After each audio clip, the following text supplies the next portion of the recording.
He drifts the ocean fathoms. Phyto, his name is cytoplasm. Phytoplankton trying to change into a modern man.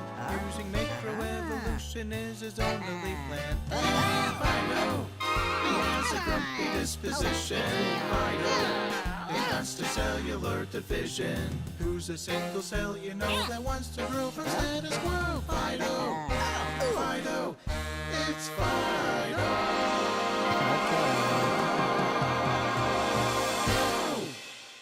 Previously on the show, we were covering the life of Phyto, a dinoflagellate, which is a type of phytoplankton that lives in the ocean.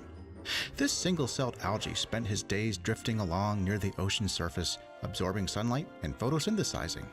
Last week, he began to feel rather depressed. This depression grew into bitterness and— Hey, do you mind? Sorry? You know, I'm right here. I can hear you talking about me. It's kind of rude. What, you don't think I care just because I'm a dinoflagellate? You guys think you're so high and mighty with your big, fancy vertebrae. Ooh, look at me. I'm a Homo erectus with a central nervous system. Let's all stare at the pathetic little algae floating around. Phyto! Look, I'm sorry. I've just been having a hard time dealing with being so low on the evolutionary scale. It gets pretty old just drifting around, just processing nutrients all day. Oh, I'm sorry. I guess I never really thought about that. Duh. Sometimes I just wish I could develop some legs and maybe go for a walk. You know, something you bipeds take for granted.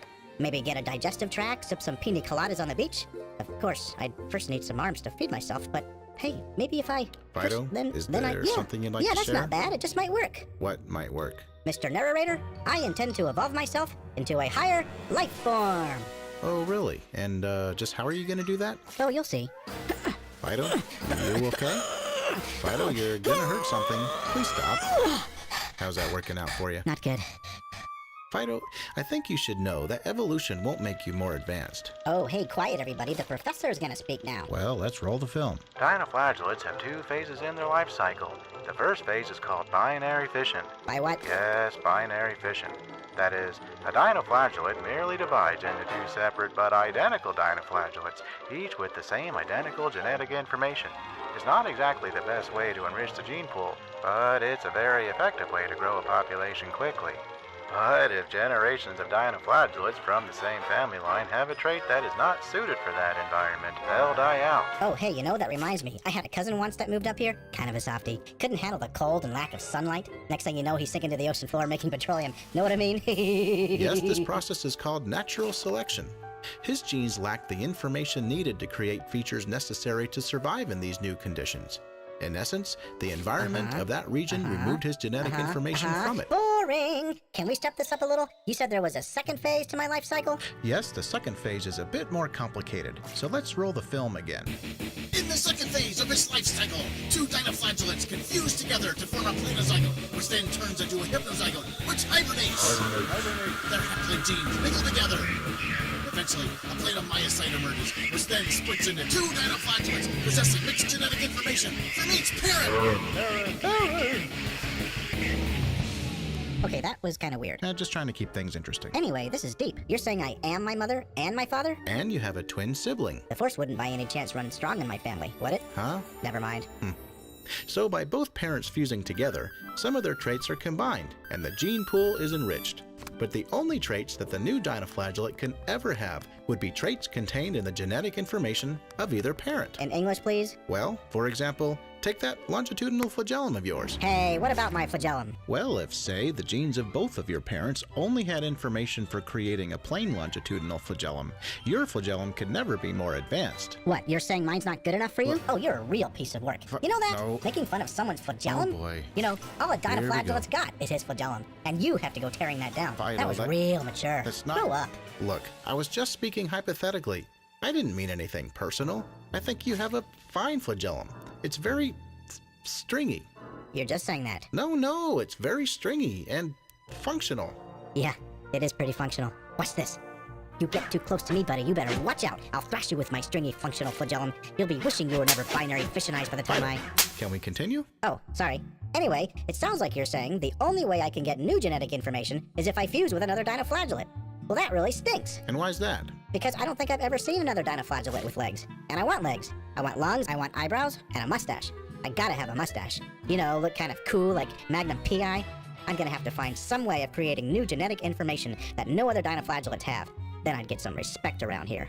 Well, there is one way to introduce new information into your species. There is? What? Tell me. Never mind. I don't think it's such a good idea.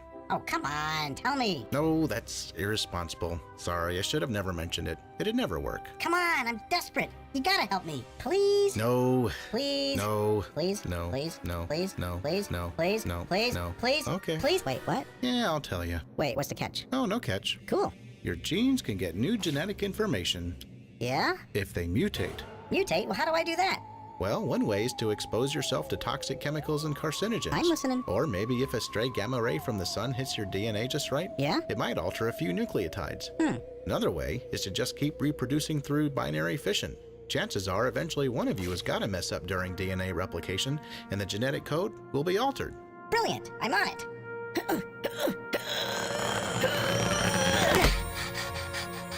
I did it. No, I did it. What do you mean? I did it. I made you. No, it was my idea to divide, and I made you. No.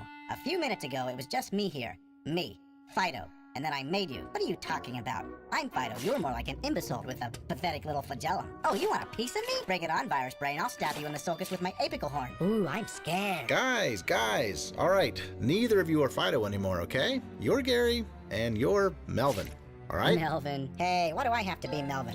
You just do, okay? I'm okay with that. Clearly, I'm the more mature one. Oh, please. You know, just between you and me, Mr. Narrator, I think he's devolved. Hey, why don't you say that to my apotheca? You're devolved. Ooh, I'm gonna kick your tail. I don't have a tail, Melvin. All right, that's it. I'm gonna... Enough.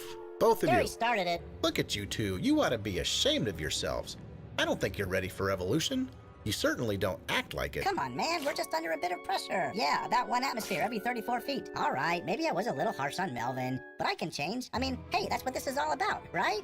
All right, that's much better. So where were we? I know. We were gonna keep subdividing in hopes that one of us would eventually mutate. Okay, knock yourselves out.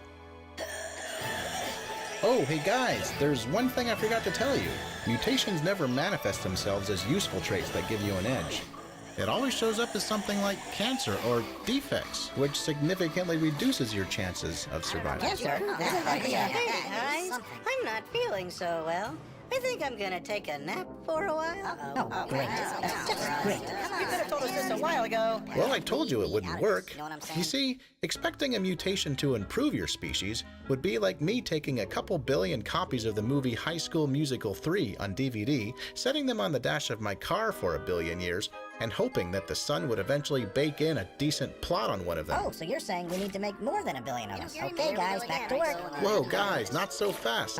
Well, say, for example, you want legs, right? Yeah. Well, you're gonna have to evolve bones, right? Well, yeah. At least a femur or two. Yeah, we can do that. And you'll need some muscle fiber, Not a problem. maybe some quadriceps and a biceps femoris. Yeah, we can do that. And nerves and a circulatory system. I think so. Oh, and don't forget skin. Probably don't want to bleed to death. Anything else? Well, there's a bit more to legs than just that, but we'll keep this simple. Okay, this group over here needs to work on the femur. All right, you guys in the back, work on the muscles. Guys, We've guys, got blood vessels. The rest of you guys, are with me. We'll work on the skin. guys, that's not what I meant. Hey, can you keep it down? We're kind of busy right now. Well, I just thought you might like to know that you can't work on each trait separately. Come again? One of you has to evolve all these traits in one single mutation. You're crazy. Even if we had infinity of us, we couldn't do that. Well, if you only have one of these traits, it won't give you an edge, and natural selection will quickly eliminate it. Whatever trait you produce, you have to use it or lose it. So what are we supposed to do? Yeah, how are we supposed to evolve? I'm afraid you can't. We can't? The only way you can get these traits all at once would be if an intelligent designer gave them to you. The Bible says that God made each living thing according to its kind. Get a load of this guy. You were created as dinoflagellates, and that's what you'll always be. Nothing more, nothing less. So that's it then. We're washed up. You get to go home and forget all about it.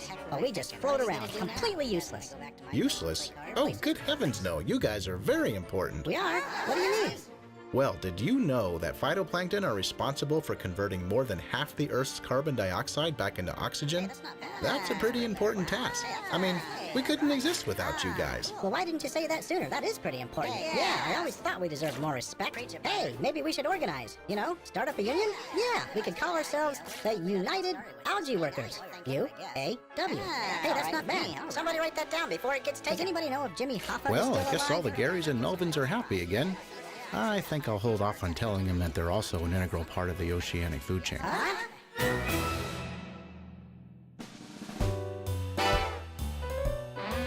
What are we gonna do now? I don't know. You guys want to go back to my place and play cards? Your place is my place.